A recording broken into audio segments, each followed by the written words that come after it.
जय हिंद। नमस्कार साथियों, कैसे हैं आप सभी लोग। उम्मीद करते हैं कि आप सभी लोग अच्छे होंगे और आप सभी लोग की तैयारी जो है साथियों बिल्कुल ही अच्छी तरीके से चल रही होगी। तो साथियों, आज की इस क्लास में हम सभी लोग जो है बिहार होमगार्ड हवलदार अनुदेशक एग्जाम 2026 के लिए जो है टॉप ऐसे इंपोर्टेड और चुनिंदे प्रश्नों को देखेंगे, जो कि साथियों आपके 29 जुलाई के एग्जाम के लिए जो है काफी ही इंपोर्टेंट है।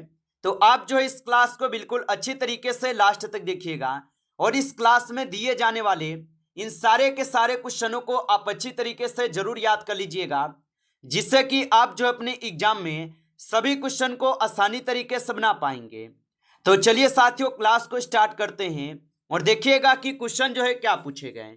साथियों, यहाँ पे क्वेश्चन आप लोगों से पूछे गए कि हमारे सौर मंडल के किस ग्रह को लाल ग्रह के रूप में जो है जाना जाता है। चलिए बताएंगे। ये सभी क्वेश्चन साथियों काफी इंपोर्टेंट और चुनिंदे क्वेश्चन हैं, जो कि आपके एग्जाम में 100% साथियों हूबहू ये सारे के सारे क्वेश्चन छपेगा। तो आप अच्छे से इन सभी क्वेश्चनों को याद कर लेंगे और बताएंगे आप यहाँ पे कि हमारे सौर मंडल के किस ग्रह को लाल ग्रह के रूप में जाना जाता है। तो ये जाने जाते हैं मंगल ग्रह को। ऑप्शन यहाँ पे सी सही जवाब है, मंगल ग्रह को। चलिए अगला नंबर प्रश्न यहाँ पे आप देखेंगे और यहाँ पे प्रश्न है कि उच्चतम न्यायालय के मुख्य न्यायाधीश को उसके पद से हटाया जा सकता है। चलिए बताएंगे आप यहाँ पे कि उच्चतम न्यायालय के मुख्य न्यायाधीश को उसके पद से हटाया जा सकता है। तो ये हटाए जा सकते हैं आपके महाभियोग के द्वारा। ऑप्शन यहाँ पे बी जो है सही जवाब होगा, महाभियोग द्वारा। चलिए अगला नंबर प्रश्न यहाँ पे आप देखेंगे और यहाँ पे प्रश्न पूछा गया कि एल नीनो जो है ये शब्द है। चलिए बताएंगे आप यहाँ पे कि एल नीनो शब्द हो जाएंगे। तो एल नीनो जो ये शब्द होगा स्पेनिश। ऑप्शन आप सभी लोग का बी सही जवाब है, स्पेनिश होगा। चलिए अगला नंबर प्रश्न यहाँ पे है और यहाँ पे प्रश्न आपसे है कि किसानों द्वारा एक वर्ष में 3 विभिन्न फसलों उगाने के पीछे मुख्य कारण है। तो किसानों द्वारा एक वर्ष में 3 विभिन्न फसलों उगाने के पीछे मुख्य कारण है। तो इसका मुख्य कारण यहाँ पे हो जाएंगे आप सभी लोग का यहाँ पे क्या, सुविकसित सिंचाई प्रणाली की उपलब्धता। ऑप्शन ए यहाँ पे सही जवाब है। आगे देखिए अगला नंबर प्रश्न जो हूबहू आपके पेपर में छपेगा कि भारत का राष्ट्रपति बनने के लिए न्यूनतम जो है आयु क्या है। चलिए बताइएगा आप यहाँ पे। तो भारत के राष्ट्रपति बनने के लिए न्यूनतम आयु 35 वर्ष होनी चाहिए।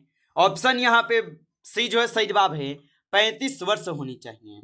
आगे देखिए अगला नंबर प्रश्न यहाँ पे है और प्रश्न है कि के सिवान अध्यक्ष थे। चलिए बताइएगा आप यहाँ पे। तो के सिवान जो है ये अध्यक्ष थे।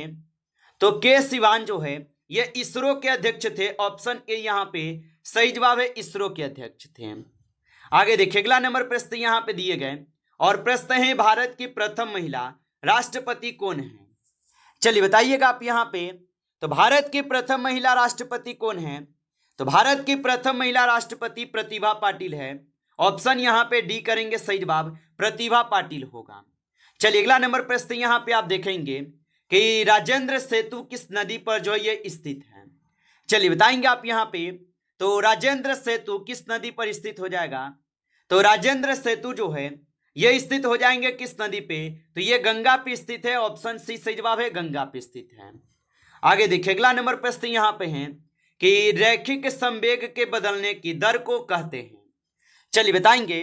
तो रैखिक संवेग के बदलने की दर को क्या कहते हैं।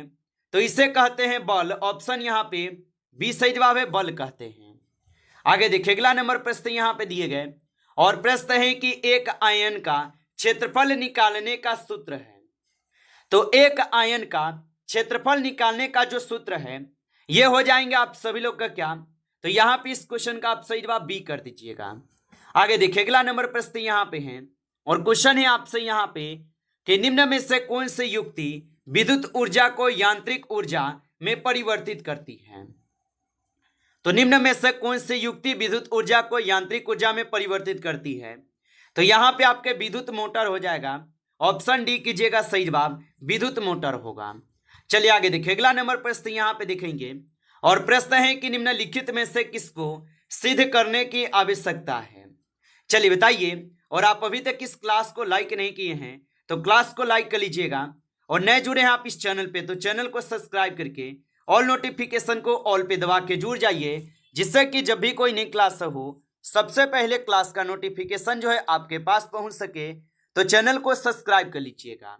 और बताएंगे निम्नलिखित में से किसको सिद्ध करने की आवश्यकता है। तो यहाँ पे इस क्वेश्चन का आप सही जवाब ऑप्शन ए करेंगे, प्रमेय हो जाएगा। ऑप्शन ए सही जवाब है। आगे देखिए अगला नंबर प्रश्न यहाँ पे है कि घनानंद की रचनाएं किस भाषा में है। चलिए बताइएगा आप यहाँ पे कि घनानंद की रचनाएं किस भाषा में होगा। तो घनानंद की जो रचनाएं हैं ये हो जाएंगे आप सभी लोग के ब्रज भाषा में। ऑप्शन सी कीजिएगा, ब्रज भाषा में। चलिए आगे देखिए अगला नंबर प्रश्न यहाँ पे दिए गए, और यहाँ पे प्रश्न दिए गए कि कच्चा मालवा हा मुद्रा को क्या कहा जाता है। तो कच्चा मालवा हा मुद्रा को क्या कहते हैं। तो इस मुद्रा को कहते हैं यहाँ पे क्या, तो आप बताएंगे कार्यशील पूंजी। ऑप्शन यहाँ पे बी सही जवाब होगा। अगला नंबर प्रश्न यहाँ पे आप देखेंगे, और यहाँ पे प्रश्न है आपसे अंतर्राष्ट्रीय साक्षरता दिवस प्रतिवर्ष किस दिन जो है मनाया जाता है। तो अंतर्राष्ट्रीय साक्षरता दिवस प्रतिवर्ष किस दिन मनाए जाते हैं। तो ये मनाए जाते हैं आपके 8 सितंबर को। ऑप्शन ए यहाँ पे सही जवाब हो जाएगा, 8 सितंबर को। चलिए अगला नंबर प्रश्न यहाँ पे आप देखेंगे, और यहाँ पे प्रश्न पूछे गए कि विश्व के सबसे बड़े क्रिकेट स्टेडियम यहाँ पे मोटेरा का नया नाम जो है रखा गया है। तो विश्व के सबसे बड़े क्रिकेटर स्टेडियम मोटेरा का नाम क्या रखा गया है। तो इसका नाम रखे गए हैं नरेंद्र मोदी स्टेडियम।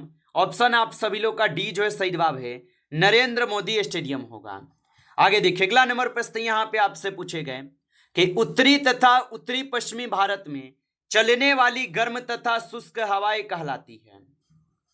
तो उत्तरी तथा उत्तरी पश्चिमी भारत में चलने वाली गर्म तथा शुष्क हवाएं कहलाती है।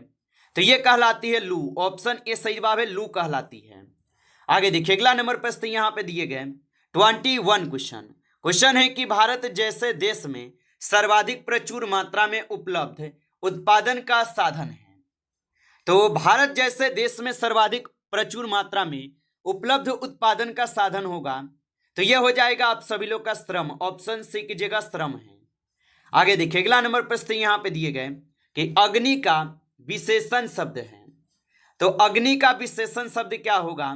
तो अग्नि का विशेषण शब्द होता है अग्नय। ऑप्शन यहाँ पे बी सही जवाब होगा। आगे देखिए अगला नंबर प्रश्न यहाँ पे दिए गए, और प्रश्न है कि देश की प्रथम महिला मुख्य निर्वाचन आयुक्त थी। तो देश की प्रथम महिला मुख्य निर्वाचन आयुक्त थी। तो यहाँ पे इस क्वेश्चन का आप सही जवाब जो है ऑप्शन यहाँ पे सी करेंगे आप, B.S. रामा देवी होगा। ऑप्शन यहाँ पे सी सही जवाब है। चलिए अगला नंबर प्रश्न यहाँ पे देखेंगे, और प्रश्न है कि साम्यवाद का सर्वप्रथम प्रयोग किस देश में हुआ था। तो साम्यवाद का सर्वप्रथम प्रयोग किस देश में हुआ था। तो इसका प्रयोग जो होते हैं कहाँ पे होते हैं। तो यहाँ पे 24 का सही जवाब ऑप्शन डी करेंगे, रूस में। ऑप्शन डी कीजिएगा सही जवाब। चलिए अगला नंबर प्रश्न यहाँ पे आप देखेंगे, और यहाँ पे प्रश्न पूछा है बैंकों की तुलना में साहूकार के द्वारा वसूले जाने वाली ब्याज दर होती है।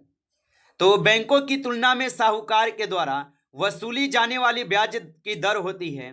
तो इसकी दर होती है बहुत अधिक। ऑप्शन ए सही जवाब है, बहुत अधिक होती है। आगे देखिए अगला नंबर प्रश्न यहाँ पे दिए गए, और प्रश्न है कि जल के अणुओं की गति जब चयनात्मक पर पारगम्य झिल्ली द्वारा हो तो उसे कहते हैं। तो जल के अणुओं की गति जब चयनात्मक पर पारगम्य झिल्ली द्वारा होते हैं तो उसे कहते हैं। तो इसे कहते हैं परासरण। ऑप्शन सी कीजिएगा, परासरण कहते हैं। आगे देखिए अगला नंबर प्रश्न यहाँ पे दिए गए 28 क्वेश्चन है कि खुली वायु में कुछ दिन छोड़ देने पर सिल्वर की वस्तुएं काली हो जाती हैं क्योंकि उन पर डैश की परत बनी जाती है। तो खुली वायु में कुछ दिन छोड़ देने पर सिल्वर की वस्तुएं काली हो जाती है क्योंकि उन पर डैश की परत बन जाती है। तो आप बताएंगे उन पे बन जाते हैं सिल्वर ऑक्साइड, सल्फाइड। ऑप्शन यहाँ पे बी सही जवाब है, सिल्फर सल्फाइड होगा। चलिए अगला नंबर प्रश्न यहाँ पे दिखेंगे, हिरोशिमा कविता के रचयिता है। तो हिरोशिमा कविता के रचयिता सच्चिदानंद हीरानंद वत्स अज्ञेय होगा। ऑप्शन यहाँ पे डी करेंगे सही जवाब। आगे देखिए अगला नंबर प्रश्न यहाँ पे दिए गए कि लोकतंत्र में अंतिम जो है सत्ता निहित होती है। तो लोकतंत्र में अंतिम सत्ता निहित होती है तो ये होते हैं जनता द्वारा। ऑप्शन सी करेंगे सही जवाब, जनता द्वारा। आगे देखिए अगला नंबर प्रश्न यहाँ पे दिए गए कि मयूरभंज खाने किसके लिए जो है जानी जाती है। तो मयूरभंज खाने किसके लिए जानी जाती है, तो ये जानी जाती है लौह अयस्क के लिए। ऑप्शन यहाँ पे बी सही जवाब है, लौह अयस्क के लिए। आगे देखिए अगला नंबर प्रश्न यहाँ पे दिए गए कि बस्तर आंदोलन में किसकी भूमिका प्रमुख थी।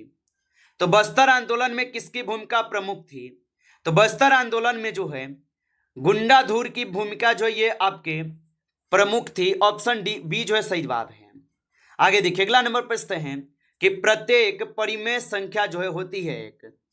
तो याद रखेंगे कि प्रत्येक परिमेय संख्या होती है एक, तो ये होते हैं आप सभी लोगों का वास्तविक संख्या। ऑप्शन यहाँ पे बी सही जवाब होगा, वास्तविक संख्या। आगे देखिए अगला नंबर प्रश्न यहाँ पे दिए गए 34 कि श्वेत क्रांति निम्नलिखित में से किसके अधिक उत्पादन से संबंधित है। तो श्वेत क्रांति निम्नलिखित में से किसके अधिक उत्पादन से संबंधित होगा, तो ये संबंधित हो जाएंगे दूध से। ऑप्शन डी कीजिएगा, ये दूध से संबंधित है। ऑप्शन आपका डी सही जवाब होगा। आगे देखिए अगला नंबर प्रश्न यहाँ पे दिए गए 35 क्वेश्चन है कि अमेरिका के स्वतंत्रता संग्राम के नेता कौन थे। चलिए बताइए, तो अमेरिका के स्वतंत्रता संग्राम के नेता कौन थे। तो अमेरिका के स्वतंत्रता संग्राम के नेता जो है कौन हो जाएंगे, तो ये वाशिंगटन डीसी होगा। ऑप्शन यहाँ पे सी जो है सही जवाब होगा। नमस्कार साथियों, इस क्लास में जो है आपके टॉप 35 क्वेश्चन थे जो काफी इंपॉर्टेंट क्वेश्चन थे। साथियों यदि आपको क्लास अच्छा लगा हो तो क्लास को लाइक कर लीजिए। नए हैं आप इस चैनल पे तो चैनल को सब्सक्राइब करके ऑल नोटिफिकेशन को ऑल पे दबा के जुड़ जाइए, जिससे कि जब भी कोई नई क्लास हो सबसे पहले क्लास का नोटिफिकेशन जो है आपके पास पहुंच सके। तो चैनल को सब्सक्राइब कर लीजिए। चलिए फिर मिलते हैं आपसे एक नेक्स्ट टॉपिक के साथ नेक्स्ट क्लास में। तब तक के लिए जय हिंद, जय भारत।